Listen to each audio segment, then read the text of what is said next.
I'm Friendswood Mayor Mike Foreman. Welcome to the State of the City.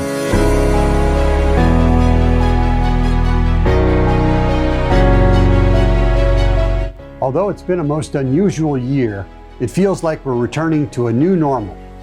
This year's State of the City presentation is proof of how, even through a pandemic, your city government continues to serve and even found new opportunities to improve the quality of life in Friendswood. As mayor, I get to report the state of the city, but I'm pleased to serve with 6 other volunteers that have been elected to City Council. Mayor Pro Tem Trish Hanks is in her 4th year on City Council. Councilmember John Scott in his 11th year. Steve Rocky in his 10th year. Sally Branson in her 5th year. Robert Gaffon in his 4th year. And Brent Ehrenwert serving in his 3rd year. We set the direction for the city by passing ordinances, approving policies, and ratifying agreements. The biggest decision we make each year that affects all residents is the ad valorem property tax rate. We work through a process over a number of months that sets the tax rate, what is collected by the city, and a budget, what is spent by the city. By law, they have to be equal. I'm proud to say this year we have the lowest tax rate ever in Friendswood, 48.7 cents. There are dozens of volunteers that help make the city work. They serve on these various boards, commissions, committees, and corporations that do a lot of detailed work to keep the city going. Without them, Friendswood would not be the great place that it is. Keeping our streets in good shape is a big job for the city. TxDOT is responsible for the farm to market roads, FM 518, 528, and 2351. All the rest of the Friendswood streets are maintained by the city. As that has become more expensive, in 2016 we asked voters to approve a 3/8 cent sales tax for street repairs. It passed. That has made available about $1.7 million each year for street maintenance and repairs. By law, every 4 years voters have to reauthorize that tax. Last year, they did so by more than a 2-to-1 margin. On Friendswood.com, in the engineering section, we have this real-time map. This tab shows the sections of Friendswood streets that have been completed since 2018. Here's another tab of that same map. It shows sections of streets where repairs are scheduled but not yet begun. You can see how many are funded by the sales tax for street repairs and how many are funded by property tax. There's news on one other major road project I wanted to share, the extension of Friendswood Lakes Boulevard. When it's finished, it'll connect FM 528 and West Boulevard in West Ranch.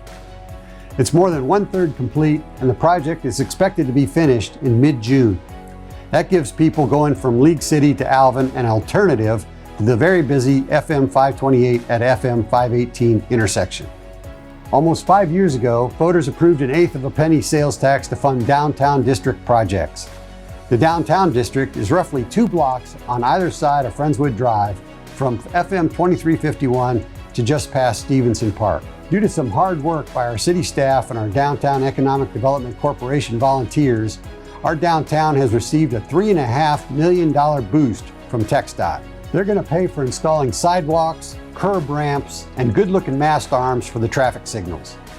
In the coming years, you'll see a lot of construction along Friendswood Drive, but we're confident the results will make downtown Friendswood a great place.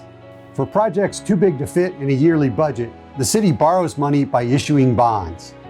Voters approved 3 bond propositions in 2019 for a public works facility, for public safety, and for drainage.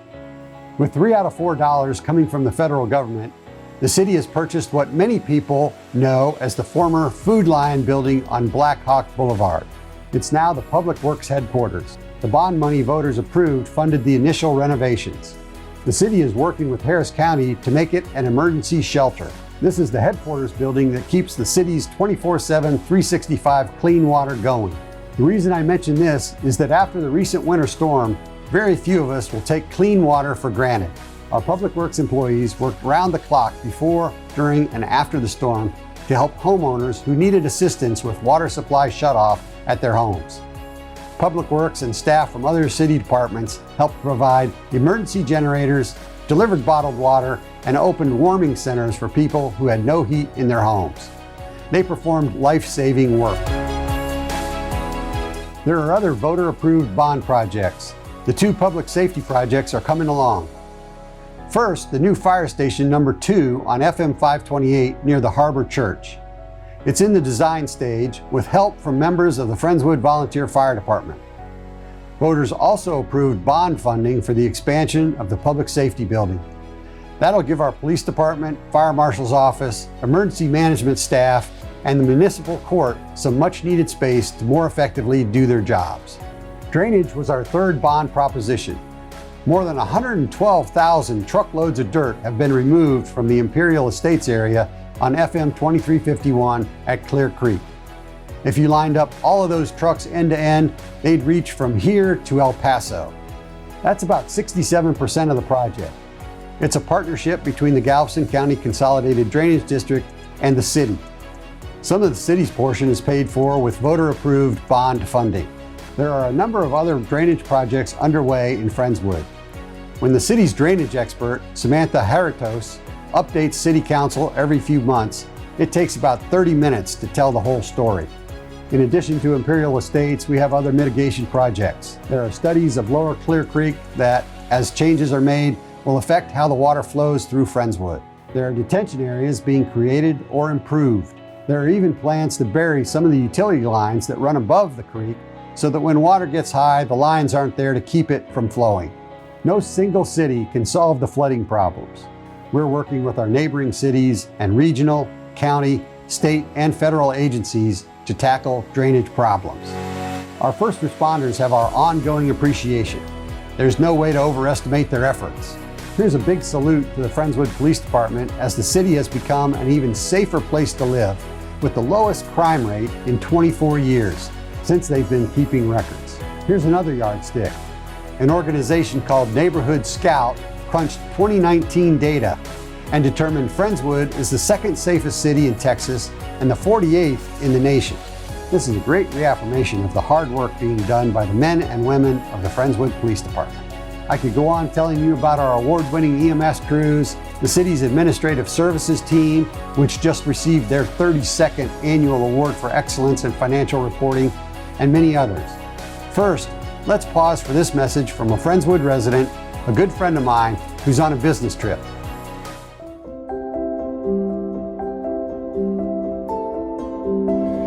Hello Friendswood, I'm Colonel Mike Hopkins, United States Space Force and NASA astronaut, with a shout out from the SpaceX Crew Dragon Resilience docked to the International Space Station.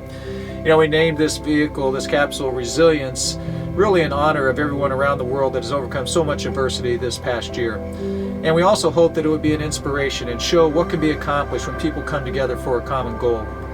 I believe that Friendswood is also an inspiration to other communities because you've shown how to adapt and overcome and keep moving forward during these difficult times. So keep up the good fight and stay Friendswood strong.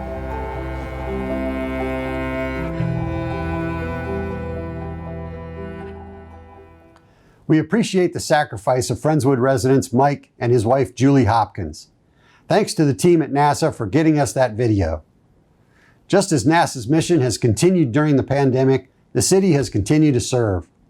All the city staff have my thanks. The last 12 months of COVID-19 affecting our lives has spurred on some innovations. The business of government has continued. We've installed glass to keep council members safer. We've had some people join our meetings remotely, and those in the audience have had their temperatures taken and observed social distancing during meetings. The library has stepped up to a new normal in a big way. While they still have 300,000 items checked out every year, in the past year, they've had dramatic increases in their phone and drive-through service. They also ramped up a book bag program that has provided kids, their parents, and other adults with library materials that are hand-selected by staff and delivered without physical contact. They've taken children's story times into neighborhoods, and they were again awarded the Achievement of Library Excellence Award, one of only 56 out of 568 Texas libraries. Even through a pandemic, a tradition as old as the community itself was maintained. Friendswood again celebrated July 4th, this time with 8 parades going through neighborhoods. Instead of everyone coming to Friendswood Drive, the parade came to you. The planning for this year's July 4th events happening in a new normal is well underway. Our Parks and Rec department embraced the new normal with a long list of events that were modified to be COVID protocol friendly. They even added some new activities. After a one-year pause, I'm pleased to announce that summer camp in Friendswood returns this year. The pandemic caused us to modify some of our other events. In the new normal, the Memorial Day ceremony became a video with local history and a tribute to Friendswood veterans. Thank you, Jeff Newfer. When the volunteer fire department escorted Santa on his annual tour of the city, they observed social distancing. Our seniors had a drive-through Veterans Day event last year. Senior bingo and fitness programs went online. One of our most visible volunteer groups, Keep Friendswood Beautiful, has continued their service in the new normal environment. Just a few things to highlight off of this long list are the new ferry trail through Stevenson Park, the drive-through fall haul and tree giveaway, and Santa in the Park became the holiday lighted Christmas trail. Instead of one day, we had weeks of a pandemic-safe celebration for the holidays. These are just some of the reasons why we continue to have residential development in Friendswood. People want to live here and raise their families. 3 of the largest residential developments in progress are Friends Heights, just down the road from First Baptist Church Friendswood. It will have 12 elevated lots. Sterling Creek on Friendswood Lakes Boulevard continues development. Upon completion, it'll have 279 lots. Avalon at Friendswood, also on Friendswood Lakes Boulevard, will eventually have 296 lots. Those new places to live make Friendswood a great place to have a business. We're still seeing steady commercial development. These 3 are on Friendswood Drive. Pet Supplies Plus and another tenant will be moving into their new building near the corner of Friendswood Drive and FM 528. GC Orthodontics next to the Whataburger on North Friendswood Drive, and the Friendship Center will be next to the new 4-story Tanis building at 501 South Friendswood Drive. We've been working hard on spreading the word on how city government works and works for you. I'm looking forward to the day when we can again invite 2nd grade students from all the schools in Friendswood to come take over a city council meeting. When we were doing this prior to the pandemic, it was a great way to have kids learn about city government. We plan to do that again soon. In this new normal, the city continues to provide effective ways to inform you. We have Facebook pages, a YouTube channel, a Twitter feed, Instagram feed. We still send out what seems now to be old-fashioned emails. About twice a month, there's a Mayor Mike's Minute. During emergency situations, we have an automated calls, texts, and email system that can alert you. There's a new thing, friendswood.com/TV. Even on your phone, you can watch the city's TV channel. Thanks for allowing me to share this State of the City report. It's an honor and a privilege to be your mayor. I love being mayor of the greatest city in the greatest state in the greatest nation on earth. See you next time.